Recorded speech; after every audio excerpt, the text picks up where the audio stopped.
So ಅಧಿಕಾರ ಜನರ ಕೈಲಿರೋದೇ ಪ್ರಜಾಕೀಯ. ನಿಮ್ಮ ಪ್ರಕಾರ ಈಗ ರಾಜಕಾರಣಿಗಳು ಕರೆಕ್ಟ್ ಇದ್ದಾರೆ ಅಂತ ನಿಮ್ಗೆ ಅನ್ಸುತ್ತೆ ಸರ್? ಯಾರು ಪ್ರಜಾಕೀಯ ಅನ್ನೋದು ಇನ್ನೂ ಗೊತ್ತಿಲ್ಲ ಅಥವಾ ಯಾರು ಅದನ್ನು ಅರ್ಥ ಮಾಡ್ಕೊಂಡಿಲ್ಲ ಅನ್ನೋರಿಗೆ ಒಂದು ನಿಮಿಷದಲ್ಲಿ ಪ್ರಜಾಕೀಯ ಅಂತಂದರೆ ಏನು ಹೇಳ್ತೀರಿ ಸರ್? ಏನಿಲ್ಲ, ಒಂದು ನಿಮಿಷ ನೀವು ಒಂದು ಪ್ರಜಾಕೀಯ ಅಂತ ಆ್ಯಪ್ ಇದೆ, ಅದನ್ನು ಡೌನ್ಲೋಡ್ ಮಾಡಿದ್ರೆ ಎಲ್ಲವೂ ಗೊತ್ತಾಗ್ಬಿಡುತ್ತೆ ನಿಮಗೆ.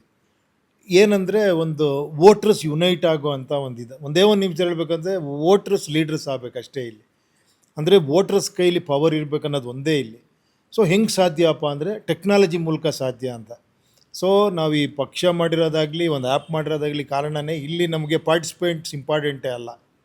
ಅವನು ಎಷ್ಟು ವಿದ್ಯಾವಂತ, ಎಷ್ಟು ತಿಳ್ಕೊಂಡಿದ್ದಾನೆ, ಏನು, ಅದು ಯಾವುದೂ ಇಂಪಾರ್ಟೆಂಟ್ ಅಲ್ಲ. ಜಸ್ಟ್ ಲೈಕ್ ಸಂವಿಧಾನದಲ್ಲಿ ಹೇಳಿರೋ ಪ್ರಕಾರ ಒಬ್ಬ ದೇಶದ ಪ್ರಜೆಯಾಗಿರ್ಬೇಕಷ್ಟೇ. ಅವನು ಸಂಬಳಕ್ಕೆ ಕೆಲಸ ಮಾಡೋನಾಗಿರಬೇಕು. ಜನರು ಏನು ಹೇಳ್ತಾರೋ ಅದನ್ನು ಕೇಳ್ಕೊಂಡು ಅದನ್ನು ಕೆಲಸ ಮಾಡೋನಾಗಿರಬೇಕು. ಎಗೈನ್ ಜನರು ಹೆಂಗೆ ಹೇಳ್ತಾರೆ ಅಂದರೆ ಥ್ರೂ ಟೆಕ್ನಾಲಜಿನೇ. ಎಗೈನ್ ಮತ್ತೆ ಏನೋ ಹೆಂಗೆ ಅವ್ನು ಕಾಂಟ್ಯಾಕ್ಟ್ ಮಾಡ್ತಾನೆ, ಎಲ್ಲ ಜನರ ಕನೆಕ್ಷನ್ ಹೆಂಗೆ ಇಟ್ಕೊತಾನೆ, ಜನರದ್ದು ಒಪಿನಿಯನ್ ಹೆಂಗೆ ತೊಗೊತಾನೆ, ಅದು ಕರೆಕ್ಟಾಗಿ ಕೆಲಸ ಪಾರದರ್ಶಕತೆಯಿಂದ ಹೆಂಗೆ ಮಾಡ್ತಾನೆ. ಅಕಸ್ಮಾತ್ ಅವ್ನು ಕರೆಕ್ಟಾಗಿ ಕೆಲಸ ಮಾಡಿಲ್ಲ, ಅವನ್ನ ಕೆಳಗೆ ಇಳಿಸುವಂಥ ಒಂದು ವ್ಯವಸ್ಥೆ ಬರಬೇಕು. ಮತ್ತು ರೀಎಲೆಕ್ಷನ್ ಆದರೂ ಪರವಾಗಿಲ್ಲ, ಆ ಸಿಸ್ಟಮ್ ಕರೆಕ್ಟ್ ಆಗಬೇಕಂದ್ರೆ ಈ ಥರ ಒಂದೆರಡು ಕಡೆ ಆದಾಗ ಎಲ್ಲರೂ ಹುಷಾರಾಗ್ತಾರೆ. ಸೊ ಅಧಿಕಾರ ಜನರ ಕೈಲಿರೋದೇ ಪ್ರಜಾಕೀಯ. ಸೊ ಈ ಥರ ಒಂದು ಅಧಿಕಾರ ಇಟ್ಕೊಳ್ಳೋ ಥರ ಒಂದು ಪ್ರಜಾಪ್ರಭುತ್ವ ವ್ಯವಸ್ಥೆ ಬರಬೇಕು ಅನ್ನೋದಷ್ಟೇ.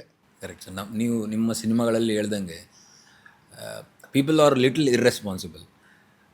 ಅಂದರೆ I also personally believe that. ನಾವು ನಿಮ್ಮ ಪ್ರಕಾರ ಈಗ ರಾಜಕಾರಣಿಗಳು ಕರೆಕ್ಟ್ ಇದ್ದಾರೆ ಅಂತ ನಿಮ್ಗೆ ಅನ್ಸುತ್ತೆ ಸರ್? ಅಲ್ಲ, ಇಲ್ಲಿ ಯಾರು ಕರೆಕ್ಟ್ ಇದ್ದಾರೆ ಕರೆಕ್ಟ್ ಇಲ್ಲ ಅನ್ನೋದಕ್ಕಿಂತ ಒಂದಷ್ಟು ವರ್ಷಗಳಿಂದ ಇದು ನಡ್ಕೊಂಡು ಬಂದ್ಬಿಟ್ಟಿದೆ ತುಂಬ. ಇವಾಗ ಮೊನ್ನೆ ಯಾರೋ ಕ್ವಶನ್ ಕೇಳಬೇಕಾದ್ರೆ ಹಂಗೆ ಹೇಳಿದ್ರು, ರಿಯಾಲಿಟಿ ಅಥವಾ ಟ್ರೂತ್ ಯಾವುದು ಕರೆಕ್ಟು? ರಿಯಾಲಿಟಿನ ಟ್ರೂತಾ? What is reality? ಸುಳ್ಳು ರಿಯಾಲಿಟಿ ಆಗಿರ್ಬೋದು. ಅಂದರೆ ವಾಸ್ತವ ಪ್ರಪಂಚದಲ್ಲಿ ಸುಳ್ಳೇ ಸತ್ಯ ಅಂತ ಬದುಕ್ತಾ ಇರ್ಬೋದು ನಾವು, ಬಟ್ ರಿಯಲ್ ಸತ್ಯ ಒಂದು ಸಂಶೋಧನೆ ಮಾಡಲೇಬೇಕಲ್ವಾ?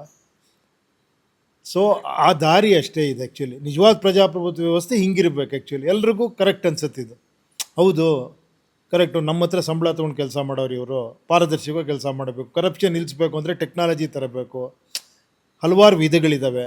ಸೊ ಎಲ್ಲದಕ್ಕಿಂತ ಮುಖ್ಯ ಜನ ಇನ್ವಾಲ್ವ್ ಆಗೋಂಥ ಒಂದು ಸಿಸ್ಟಮ್ ಬರಬೇಕು. ಜನ ಇನ್ವಾಲ್ವ್ ಅಂದರೆ ನಾನು ಕೆಲಸ ಕಾರ್ಯ ಬಿಟ್ಕೊಂಡು ನಾನು ಹೆಂಗೆ ಇನ್ವಾಲ್ವ್ ಆಗಲಿ? ನೀವೇ ಹೇಳ್ದಂಗೆ ನನ್ನ 1000 ಕೆಲಸಗಳಿದ್ದಾವೆ. ಇದು ಅಷ್ಟು ಕಷ್ಟನೇ ಅಲ್ಲ. ಜಸ್ಟ್ ವಾರಕ್ಕೆ ಒಂದು ಸತಿ ನಿಮ್ಮ ಮೊಬೈಲಲ್ಲಿ ನೋಟಿಫಿಕೇಷನ್ ಬರುತ್ತೆ, ಎಸ್ ಆರ್ ನೋ ಅಂತ ನೀವು ಓದ್ಬಿಟ್ಟು ಹೇಳೋ ಅಂಥದ್ದು ಅಷ್ಟೇ. ನಿಮಗೆ ಬೇಕಾ ಬೇಡವಾ? 4 ಆಪ್ಷನ್ ಕೊಟ್ಟಿರ್ತೀವಿ ಅಂದ್ಕೊಳ್ಳಿ. ಈಗ ನಾನೇ ನೀವು ನಿಮ್ಮ ಕೆಲಸದವನಾದೆ ಪ್ರಜಾಕೀಯ ವ್ಯವಸ್ಥೆಯಲ್ಲಿ, ನಿಮಗೆ ನೋಟಿಫಿಕೇಷನ್ ಬರುತ್ತೆ. ನಿಮ್ಮೂರು, ನಿಮ್ಗೇನು ಬೇಕು, ರಸ್ತೆ ಬೇಕಾ, ಹಾಸ್ಪಿಟಲ್ ಬೇಕಾ, ಅಥವಾ ಇನ್ನೇನಾರ ಇಂಪ್ರೂವ್ಮೆಂಟ್ ಏನಾರ, ಇದು ಏನೋ ಹೆಲ್ತ್ ಸಿಸ್ಟಮಲ್ಲಿ ಏನಾರ ಇದು ಬೇಕಾ, ಎಜುಕೇಷನ್ ಸಿಸ್ಟಮಲ್ಲಿ ಏನಾರ ಬೇಕಾ, ಅದಕ್ಕೆ ಇಷ್ಟು ಕೋಟಿ ಆಗುತ್ತೆ ಅಂತ ಏನೋ ಕೊಟ್ಟಿರ್ತೀನಿ ನಾನು ಅಂದ್ಕೊಳ್ಳಿ. ನೀವು ನೋಡ್ತೀರಾ, ನಿಮಗಿದ್ರೆ ನೀವು ತಿಳ್ಕೊಬೋದು, ಇಲ್ಲ ನನಗಿದು ಬೇಕು ಅಂತ ಒಂದು ಎಸ್ ಆರ್ ನೋ ಅಂತ ಹೊಡೆಯೋವಂಥ ವ್ಯವಸ್ಥೆ ಅಷ್ಟೇ. Correct correct. ಇಷ್ಟು ಸಿಂಪಲ್ಲಾಗೇ ಇದೆ ಅದು. ಬಟ್ ಅಂದರೆ ಸ್ವಲ್ಪ ಇನ್ವಾಲ್ವ್ಮೆಂಟ್ ಆಗಬೇಕು ಜನ. ಜನರುಗಳಿಗೆ ಅರ್ಥ ಮಾಡ್ಕೊಳ್ಳೋದ್ರಲ್ಲಿ ಕನ್ಫ್ಯೂಷನ್. ಬಿಕಾಸ್ ನಾನು I will never judge anything sir. Because ನಾನು ನಿಮ್ಮ ಕೆಲವು ವೀಡಿಯೋಗಳು ನೋಡಿದ್ರೆ ಕೆಲವರು ಇಂಟರ್ವ್ಯೂ ಮಾಡೋರು ಸುಮ್ಮನೆ ಕಾಲು ಎಳಿಯೋಕ್ಕೆ ಅಂತ ಕ್ರಾಸ್ ಕ್ವಶನ್ ಕೇಳೋದು, ಇದು ವರ್ಕ್ ಆಗುತ್ತಾ ಇಲ್ವಾ, ಏನು ಎತ್ತಾ ಅನ್ನೋದನ್ನು ಜಾಸ್ತಿ ಪ್ರಶ್ನೆಗಳು ಕೇಳ್ತಾ ಇರ್ತಾರೆ. ಬಟ್ ನಾನು ನನ್ನ personal opinion sir, because we started this ರೈತ at 360 podcast, we happen to meet few politicians, ಮಿನಿಸ್ಟ್ರುಗಳು, ಇನ್ನೊಬ್ಬರನ್ನ ಮತ್ತೊಬ್ಬರನ್ನ ನಾವು ನೋಡ್ತಿದ್ರೆ, ನನ್ನ personal opinion sir, they are extremely hard working. ಅಂದರೆ ಒಬ್ಬ ಮಿನಿಸ್ಟ್ರು, ಯಾರೇ ಒಬ್ಬ ರಾಜಕಾರಣಿ, ಅವ್ರು ಒಳ್ಳೇದು ಮಾಡ್ತಾರೆ ಕೆಟ್ಟದ್ದು ಮಾಡ್ತಾರೆ ಪಕ್ಕಕ್ಕೆ ಇಡ್ತೀನಿ ಸರ್, 12-14 ಅವರ್ ಕೆಲಸ ಮಾಡ್ತಾರೆ ಸರ್.